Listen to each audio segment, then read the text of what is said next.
Hi friends, అందరికీ నమస్తే. Welcome to నా దరఖాస్తు యాక్చువల్ కమ్యూనికేషన్ ఛానల్. వీలైనంత వరకు మీ అందరికీ కొత్త రైస్ కార్డ్ నుంచి రైస్ కార్డులో 7 రకాల దరఖాస్తులు అన్నీ కూడా మీకోసం నేను మన యూట్యూబ్ ఛానల్ ఎస్వి కమ్యూనికేషన్లో లాంగ్ వీడియో చేయడం జరిగింది. ఈ లాంగ్ వీడియో చాలామంది చూసారో లేదో నాకు తెలియదు, కానీ ఈ లాంగ్ వీడియోకి షార్ట్ వీడియోస్ పరంగా మేము మళ్ళీ వీడియోస్ చేస్తున్నాం. మళ్ళీ 10 వీడియోస్ వస్తాయి.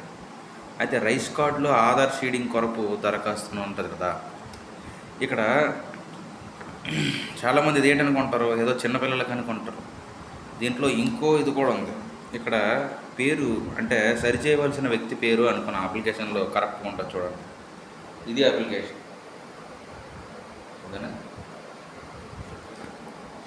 ఈ అప్లికేషన్లో కరెక్ట్గా సరిచేయవలసిన వ్యక్తి పేరు అని ఉంటుంది. రైస్ కార్డ్ నెంబర్ మీరు కరెక్ట్గా రాయాలి. మళ్ళీ చెప్తున్నాను. నెక్స్ట్ ఇంకోటి, ఈ వ్యక్తి పేరు కరెక్ట్గా రాసి దానికి సంబంధించిన ఆధార్ డీటెయిల్స్, నెక్స్ట్ ఆ కార్డు ఎవరి పేరు మీద ఉందో వాళ్ళ తొలగా ఆధార్ డీటెయిల్స్, ఆ వ్యక్తితో ఏ సంబంధం ఉంది. ఫర్ సపోజ్ మన ఇంట్లో మన అమ్మ పేరు మీద మన నాన్న పేరు మీద అయ్యి ఉంటుంది. రేషన్ కార్డులో మన నేమ్ కాస్త తప్పు ఉంటుంది. అలాంటి వాళ్ళకు కూడా ఇది పనిచేస్తుంది.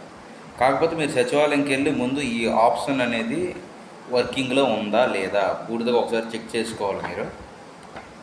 ఇది రైస్ కార్డులో ఆధార్ షీడింగ్ కొరకు.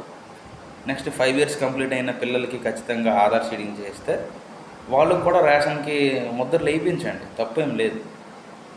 6 సంవత్సరాలు 7 సంవత్సరాల పిల్లలతో ఏమే ఇస్తారండి అని అనుకుంటున్నారు చాలామంది. ముఖ్యంగా ఆ ఇంట్లో ఆడవాళ్ళు ఏముందండి అనుకుంటారు. రేషన్ మీరు తీసుకునేటప్పుడు 10 సంవత్సరాల పిల్లలతోనైనా రేషన్ వేయించవచ్చు, నో ప్రాబ్లం. మేము వాలంటీర్గా ఉన్నప్పుడు వేయించాం. దయచేసి గుర్తుపెట్టుకోండి, ఓకేనా? ఇలాంటి తప్పులు మళ్ళీ చేయకండి. మీ పేరు ఎటువంటిదైనా సరిగ్గా లేకపోతే ఖచ్చితంగా ఆధార్ షీడింగ్ చేసి ఈ అప్లికేషన్ ఫిల్అప్ చేసి ఖచ్చితంగా సచివాలయం ఇస్తే పని పూర్తవుతుంది.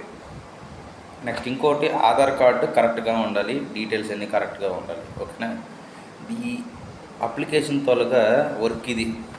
మ్యాక్సిమం మరి మీ అందరికీ తెలిసే ఉంటుంది. ఊరు పేరు, అడ్రస్, వ్యక్తి పేరు, అభ్యర్థి పేరు. చాలామంది కన్ఫ్యూజ్ అవుతుంటారు అభ్యర్థి పేరు అంటే ఏంటి అని. అభ్యర్థి పేరు ఎప్పుడు కూడా, అప్లికెంట్ నేమ్ ఎప్పుడు కూడా రైస్ కార్డ్ ఎవరి పేరు మీద ఉందో వాళ్ళ పేరే రాయాలి. అది గుర్తుపెట్టుకోండి, ఓకేనా? Thank you for watching. ఇలాంటి వీడియోస్ మళ్ళీ మన ఛానల్లో వస్తుంటాయి. మా ఛానల్ని కాస్త సబ్స్క్రైబ్ చేసి సపోర్ట్ అందిస్తే మరికొన్ని వీడియోస్ నేను పెడతాను, ఓకే? Thank you.